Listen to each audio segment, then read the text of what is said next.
Welcome to LilyPad. Let's take a look at the Sign-In Report and Calendar tabs. Let's start with the Sign-In Report.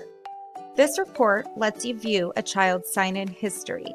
Select the child's name, set the date range you wish to view using the Start Date and End Date fields, then click the blue Create Report button. The calendar allows you to schedule events and communicate events with parents.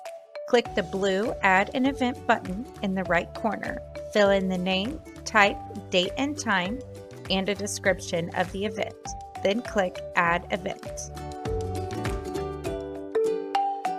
This concludes our walkthrough of the Sign-In Report and Calendar tabs of MyLilyPadApp.com.